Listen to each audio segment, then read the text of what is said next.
Hello and welcome to this week's edition of The Briefing Room. I'm your host, Bill Froehlich from WTCM Radio News, our weekly roundup of what's going on across northern Michigan with those who are covering the news. And this week we are joined by Peter Payette from Interlochen Public Radio. Peter, thanks again. Welcome back. And Pat Sullivan from the Northern Express. Pat, good to have you back as well. Let's start off right with you, Pat. You've been doing a lot of stories as you always do, but some follow-ups this week, and I think kind of what's nice about that is a lot of times people wonder whatever happened to this or that, and so the follow-ups are almost sometimes even better than the original stories. Yeah, well, I did a story a couple weeks ago about a standoff in Harbor Springs back in June, and I just thought it was an interesting story to look into because of the setting where it happened. It happened at Harbor Point, which is in Harbor Springs, which is like there are exclusive neighborhoods, and then there's Harbor Point. This is a place where you drive up and you get dropped off at the stone gate, and then they take the people who own cottages there to their cottage by horse and buggy. Like it's a really like old time kind of. And so there was a standoff at one of the houses there, and a man who lived there was taken in for charges mainly related to the 30 police officers who had to he threatened them with knives and machetes, and apparently allegedly filled his house up with natural gas and was threatening, and it was creating a situation where the whole thing could have exploded and a lot of people could have died. But they arrested him, and he's in jail, and I thought it sounded like, I wondered why. I guess I wanted to do a story because I thought the setting was interesting, and I wondered why did this happen. So I looked into it, and I found that this man was wealthy. He had millions of dollars, and his life just kind of unraveled over the years, I think due to mental illness and addiction.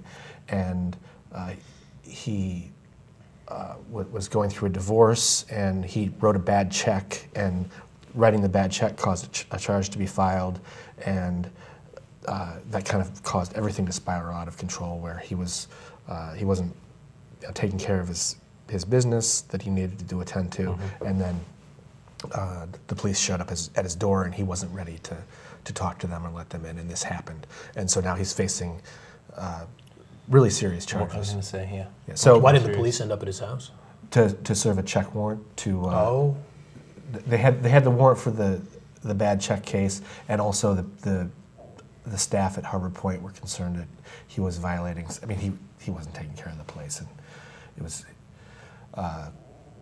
That's even interesting in and of itself, because I've even heard, Grand Traverse County, for example, there's just so much little crime, bad checks, for example. Prosecutors aren't prosecuting some of this stuff. So the fact that they're sending officers over is kind of interesting in and of itself. It is, and I think it's interesting because the underlying problem is mental illness. And I think as a society, we don't really know how to deal with mental illness. It seems as a society, we let mental illness get to the point where the person commits a crime, and then we deal with it by putting the person in jail. And I, as somebody who's done a lot of cops reporting and court reporting over the years, I've seen that happen again and again. And the reason why I bring up Although someone living in Harbor Point ought to have the means to. But that's exactly it. They would have the means to get the help, but in order to get the help, they need to say, "I need help." Right. And if they're unwilling to do that, then there's no help. Still escalates. Yeah. So the reason I bring it up this week is because we put the story out 2 weeks ago, as I said, and then this week we received a letter from the defendant, David Whitlow, and he wrote us a thoughtful 3-page letter, kind of giving us his side of the story. And we're going to publish most of it in our next issue, and it's a really interesting letter. And he kind of describes what happened from his perspective, and ends the letter basically saying this is not the way you should treat people with mental illness in this country. And I thought it was a really moving statement. Now, was that directed at the paper or at the law enforcement? Well, I mean, it was directed. The letter was to us. The letter was addressed to my editor, Bob Downs, but the statement was directed toward our readers, and just What is the evidence? How is he being treated that he thinks is unjust? Well, I think he doesn't think that the police should have showed up at his house. He thinks that it should have been handled differently. He says, I looked at a video of the actual arrest. He says that he was a victim of excessive force. It didn't look like excessive force when you look at what happened. There was force, but he had just threatened them with knives and a machete, and they needed to detain him. But they showed up to issue what'd you call it, a check warrant? Well, a warrant for a bad check. Yeah. Okay, so that's pretty standard. It is. Operation for a police department. Mm-hmm. They showed up with like 30 off. They showed up basically with a SWAT team, but they knew he was going to be trouble. They did. How did they know that? Because I guess they'd been there a day or two before, and he told them that they weren't welcome. Oh, so they were returning. Mm-hmm. Now, how often does that happen? How often do you hear from the focus of your story? More often, I guess more often than you would think. There was another case of that happening about a month ago. I wrote a story about a bunch of drug cases in Antrim County, and the focus of this story was this guy who's like 70 years old. He was supposedly the ringleader. He had a doctor in Saginaw who was just writing prescription after prescription. He was bringing all these drugs, allegedly bringing all these drugs up north. And so I did a story about that. Just getting into the details of how this worked from the police reports and the court files, I thought it was really interesting. And then I got a letter from him, and he said, "You've got it all wrong. Let me tell you the real story. I'll tell you who to talk to. I'll get you the real story. You've been listening to a lot of hearsay," he said in his letter. And in that case, he's in the Kalkaska County Jail. They're holding him for Antrim County. And I thought it was interesting because I thought, yeah, I'll go talk to him. And so I called the jail and I said, I want to talk to this guy. How do I arrange a meeting? And then they told me that they had to go through, they would have to check with his lawyer, and I haven't heard back. I think if the guy wants to talk, they should let him talk, but... the people don't always. The department said they'd have to go through his lawyer. Yeah. That does seem strange. I've heard that too, and I'm trying to remember which case it was, and I can't off the top of my head. But I called whichever jail for the same reason, and I was told the same thing. We'll get a message to the lawyer and let you know. Yeah, it's like they're being overly cautious because they don't want to jeopardize the criminal case, but. Mm-hmm. The person has a right. I mean, I guess if you're in jail, you don't quite have the same rights as everybody else. But it's a grown man. He should be allowed to speak for himself. And I would think whatever rights you have to visitors, would kind of go all around. Yeah. I don't know. Peter, you've been covering a story a little more in depth, but Pat and I are both vaguely familiar with what's going on in Elk Rapids, the Shorts Brewery situation. You guys can both kind of talk about that too. What's new there? That was I did a story this week about a man who's running for village council in Elk Rapids. The backdrop of it is that there was a big controversy earlier this year about the proposal Shorts Brewery had to turn an old mustard factory on the Elk River into a brew pub. And you had covered this story as well. We had, but this is almost a year ago when we did a piece about it, when the proposal was sort of half dead. It had almost been put to bed, but there was still some hope left that Shorts might get an option to come into that building and that obviously turn it into a brewery. Yeah, that obviously fell apart, but now there's kind of some backlash in the community there. Yeah, there was a citizens group formed. They decided they didn't like the way the process worked in the village council. They didn't feel that the proposal was explored to the extent that it should have been. They felt that at the meetings that citizens weren't listened to or treated with the respect that they should have been treated. They decided they're going to run their own candidates. One of the reasons, the reason why I decided to do a profile of one of the candidates is because he's an African-American man, a businessman who's lived in Elk Rapids since 2009. He runs a small engine repair shop. He's a really interesting guy. He's a really, really intelligent guy and interesting to talk to him. And as far as we can tell, we've been asking around, and we believe that he's probably the first African-American to run for local office in Northwest Lower Michigan. For sure, like we're almost positive, Elk Rapids, never Antrim County. We think probably Northwest Lower Michigan. You made an interesting observation, Peter, just about how this whole Shorts situation kind of evolved into different options for this property, and in the end, it didn't really go the way a lot of people thought. A lot of different proposals of what to do or not to do with it. When we had last looked into it, when we did our the feature story that we did, one group was advocating for Shorts, and others were saying we should just have waterfront here and demolish the building. And I learned from Pat that apparently they have demolished the building. And the last we knew, they were saying they weren't going to do either of those things, which seemed like a strange compromise to do something that nobody had suggested. But apparently they went with the waterfront.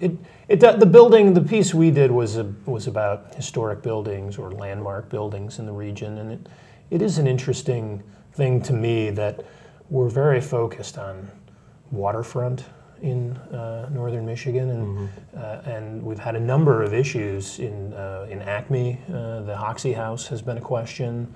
That's the home of the sort of the founder of the community in Acme, and also now up in Emmett County at the Headlands, there's a question about and actually a pretty significant piece of architecture, the beach house at the Headlands, and tearing that down.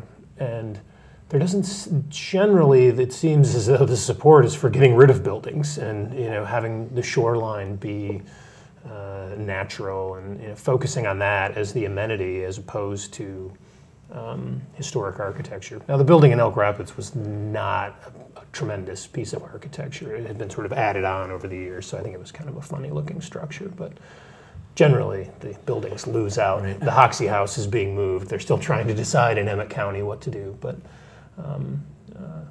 it's sort of an interesting tug between historical resources and natural resources, and what our idea of pure Michigan is. There's an interesting dynamic when you talk about a situation like in Elk Rapids, where the building, the fate of the building, you've got basically environmentalists trying to save the building, and another group saying we want open space. And environmentalists typically you would think that they would be in favor of open space, but when you're talking about a historical structure already inside a village center, I think a lot of the people who were in support of keeping the building and having a brew pub operated by Shorts there were saying, where there's already where there are existing structures where it's already built up, that's where the development ought to go. Yeah, that's where it should go. I think I wonder if we're kind of on the verge of just a broader issue of when is enough open space, and when do people want to, when do we stop tearing down buildings? Acme, I think I mentioned this before at this table, but moving the Hoxie House, tearing down the restaurant, the old Mountain Jack Steakhouse, to make for open space. And I keep I hear little rumblings, and I keep waiting for something to boil over of, okay, well, if you tear everything down or you move everything, what's there to do? I bet there's going to be a lot of people sitting on that beach years from now thinking like, boy, I wish there was a restaurant around here. Right, that you can get to easily, that you could walk to. In Elk Rapids. In Acme.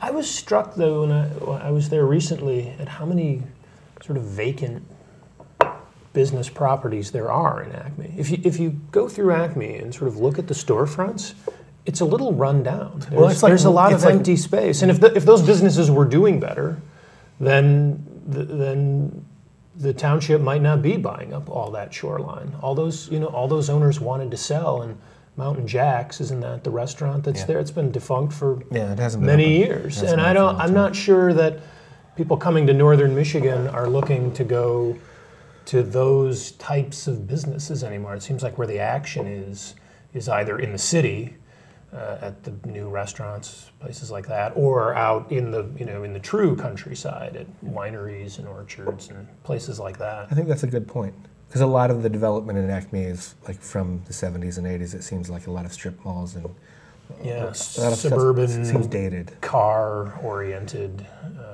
I guess that's my type point too. development.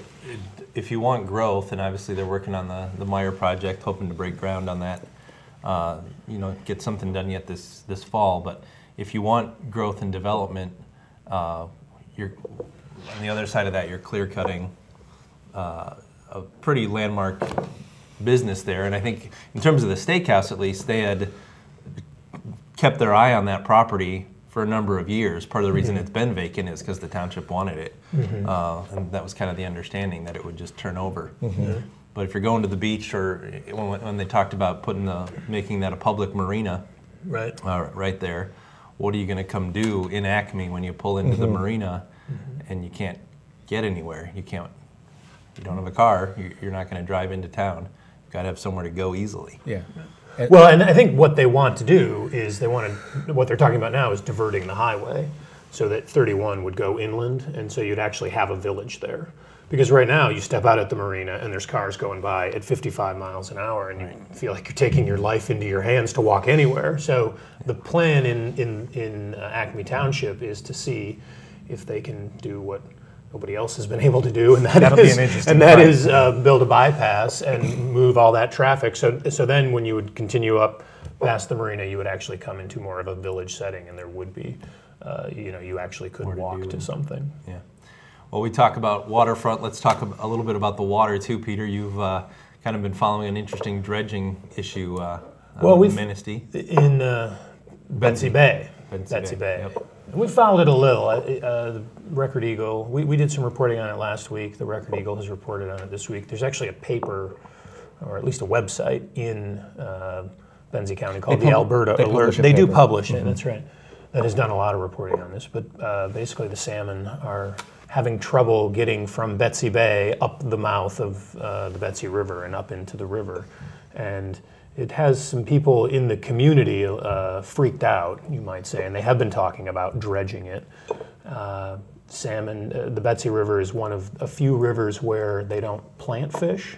That is, most salmon in the Great Lakes were actually born in a tank and put into the lakes for you to catch. But more and more in Lake Michigan, there are a lot of wild fish. The Betsie is a river where there are a lot of wild fish they breed, so there's no fish planted by the state. So if adult fish don't get up and lay eggs, then you'll have fewer fish coming back to that river in the future to spawn and be caught by anglers. And that's a big deal. I mean, salmon fishing is a big deal in these communities where a lot of people come and spend money and fish. But it's making for good fishing in the bay right now? It could be. I caught a fish in the bay this past weekend, and there are a lot of fish there. But I guess that's what would be happening. The state is a lot less worried about this than people who live than the people in the community. They say fish are getting up. The fish aren't. There was a photo that the Alberta Alert took of a lot of dead fish on emergent bottomland, where the water is low, and all these fish are beached there. But it's also been hot, and when fish are in shallow water and they come up and it's hot, they die because they need cold water. So I'm not sure that when you look at that picture, what you see is necessarily what you think it is. That they died because they tried to get up and they couldn't get up, and they valiantly flopped on the beach and died.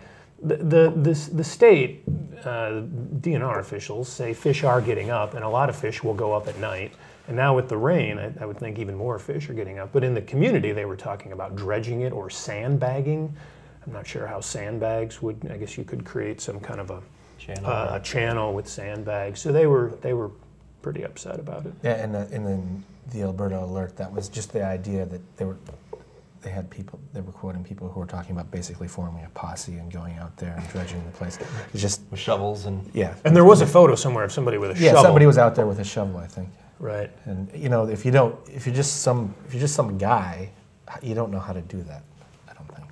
Right. And the thing I was most interested in was, is this a problem all over? Is this, is the salmon fishery? And the state said this is the only river they have an issue on.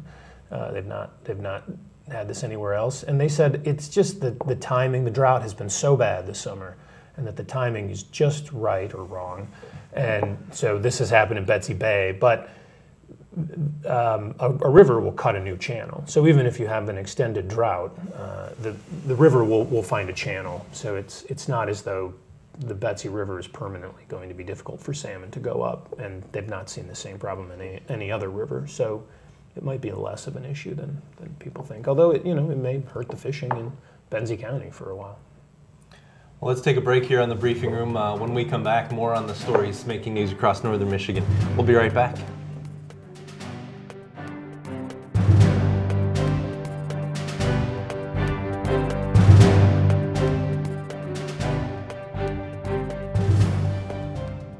What is Up North TV? It's TV that you do. You pick the topic. You write the script. You run the camera. You edit the video. It's your vision. Your perspective. Your story. Commercial free. Free speech. What is Up North TV? It's me. It's you. It's all of us. View us on Analog 97. Cable digital too. Digital 992. UpNorthMedia.org. Welcome back to the briefing room. I'm Bill Froehlich from WTCM Radio News, talking with Peter Payette from IPR and Pat Sullivan from Northern Express. Guys, thanks again for coming in. Let's go back to you, Peter, and actually we've all kind of been made aware of this week. Land auctions coming up next month all over the state, and it seemed like a pretty large concentration of counties mentioned in northern Michigan: Grand Traverse, Benzie, Antrim, Kalkaska counties. State land up for auction. What's the backstory to all that, Peter? Well, I don't know as much as I'd like to know, but at least it's a fairly big auction compared to the last one. There are two auctions every year. And people may recall that it was in May, the spring auction in 2010, that deep shale, drilling for deep shale gas and oil emerged as an issue in Michigan when, in particular, two companies, Chesapeake Energy and Canna, spent very large amounts of money buying up the rights to drill from the state at prices that had never been seen. So jump ahead 2 years.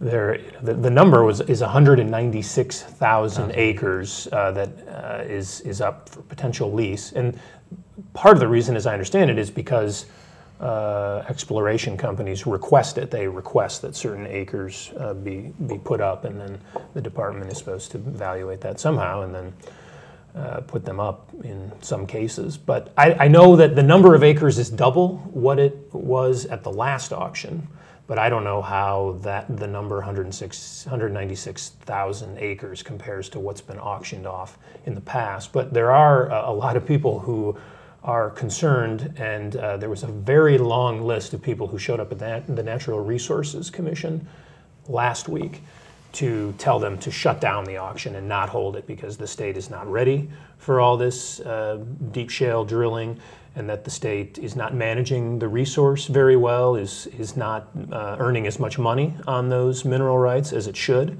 And that's, the department is charged to manage those as best they can because they're held, those are the people of Michigan own those minerals, and if the state's going to lease out the right to drill for them, they should make sure that they're getting as much money as they can for them.